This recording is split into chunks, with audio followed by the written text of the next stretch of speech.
कृष्ण ने अपनी सत्ता की शुरुआत की थी। जहाँ का कण कण कृष्ण लीलाओं का साक्षी था, आज वहाँ सिर्फ समुद्र की लहरों का शोर सुनाई देता है। गोमती नदी और अरब सागर के संगम पर बसा विश्वास और इतिहास को जोड़ता ये नगर आज भी श्रद्धालुओं के लिए देवभूमि है।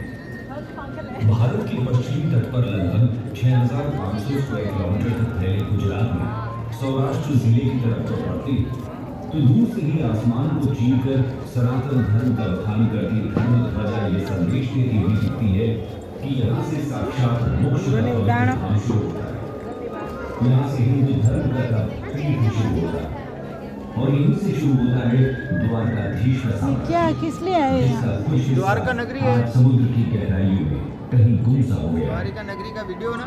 आज हम आपको श्री कृष्ण के द्वारका शहर की खोज के विषय में बताने वाले हैं, जो अद्भुत है, अकल्पनीय है, अविश्वसनीय है, जिसे स्वयं श्री कृष्ण ने बसाया था। जहाँ पर वो अपनी प्रजा के साथ रहते थे, जहाँ उनका राजपाट था। लाइट कर लो पीछे की लाइट। क्या हुआ था? नहीं रहने दो। साम्राज्य समुद्र की अनंत लाइट कर लो, लाइट से क्लियर आएगा। तो चलिए जानते लाइट कर लो। हैं इसके पीछे के रहस्य को। The sunken city वही of नहीं। Dwarka, a legend or myth। होगी नहीं लाइट? कहाँ हो ये कई पीछे? द्वारों का नहीं शहर होगी। क्यों? बता। भारत के 7 पवित्र तीर्थ स्थलों में से एक है। लाइट होगी क्यों नहीं? ये न केवल धार्मिक रूप से बल्कि पुरातात्विक रूप से भी महत्वपूर्ण है। गुजरात राज्य में सौराष्ट्र प्रायद्वीप के पश्चिमी सिरे पर स्थित द्वारका 4 धामों में से एक और यात्रा के लिए सप्तपुरी शहर यानी 7 पवित्र शहरों में से एक के रूप में जानी जाती है। हालांकि द्वारका की पौराणिक और ऐतिहासिक पृष्ठभूमि रहस्य में डूबी हुई है। इसकी पौराणिक पृष्ठभूमि को देखें तो हम पाएंगे कि भगवान विष्णु के 8वें अवतार कृष्ण ने इसे बसाया था। श्रीमद् भागवत के पवित्र ग्रंथ के अनुसार कृष्ण का जन्म मथुरा की जेल में हुआ था, लेकिन उनके पिता वसुदेव उनकी सुरक्षा को देखते हुए उन्हें गोकुल ले गए, जहां उनका पालन पोषण हुआ, जहां वो गोपियों और राधा के साथ रासलीला रचाते बड़े हुए। वहीं पर उन्होंने अपने मामा और मथुरा के क्रूर राजा कंस का वध किया। कंस के ससुर जरासंध के 18 बार मथुरा पर आक्रमण करने के कारण वो सारी प्रजा को लेकर पश्चिम की ओर निकल गए, जहां पर भगवान श्री कृष्ण ने एक द्वीप शहर स्थापित करने का निर्णय लिया।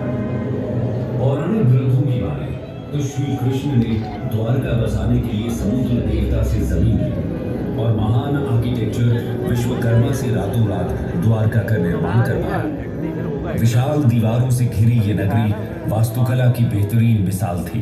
धन दौलत से समृद्ध इस नगर के दरवाजे सोने के थे। हिंदू पुराणों की माने तो द्वारका का निर्माण कृष्ण ने कुशस्थली नामक स्थान के निकट किया था।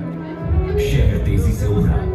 इसमें लगभग 900 महलों में हजारों लोग रहते थे। शहर पूरी तरह से किलेबंद था और केवल जहाज द्वारा ही यहाँ तक पहुंचा जा सकता था।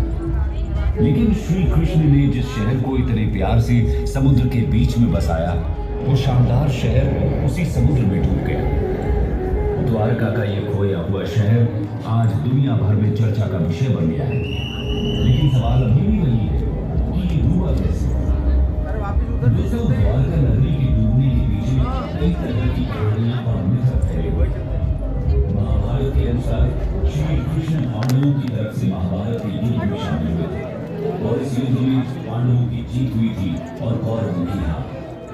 100 पुत्रों के शोक से दुखी गांधारी ने क्रोध में आकर श्री कृष्ण को श्राप दे दिया कि जिस तरह कौरवों के वंश का नाश हुआ है, ठीक उसी प्रकार पूरे यदुवंश का भी नाश होगा।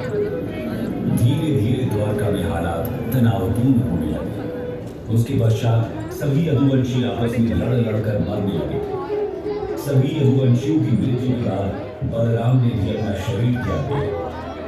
बलराम के देह त्यागने के बाद श्री कृष्ण उदास होकर वन में विचरण करने लगे। घूमते घूमते वे एक स्थान पर बैठे और गांधारी द्वारा दिए गए श्राप के बारे में विचार करने लगे और फिर एक पेड़ की छांव में बैठ गए। इसी समय जरा नामक एक शिकारी का बाण उनके पैर में आकर लगा, जिसने दूर से उनके पैर के अंगूठे को हिरण का मुख समझकर बाण चला दिया था।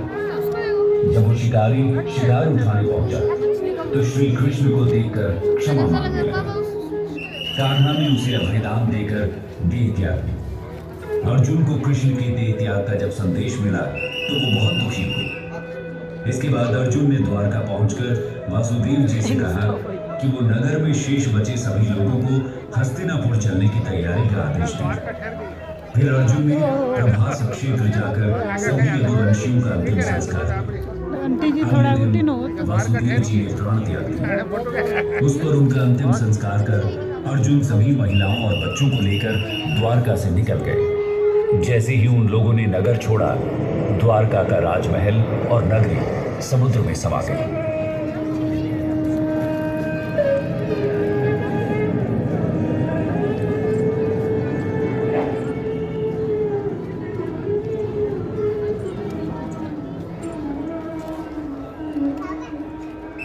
ये समुद्र में है द्वारिका, आज भी है। उसी का अवतार है ये। क्या ये तो श्री कृष्ण का साम्राज्य से इस धरती पर ही नहीं बल्कि हर मनुष्य को मिले। लेकिन आज हम आपको कृष्ण के उस अदृश्य साम्राज्य के दर्शन कराने वाले हैं जो धरती की सतह पर नहीं बल्कि समुद्र की गहराइयों की भी कृष्ण लीलाओं का साक्षी था।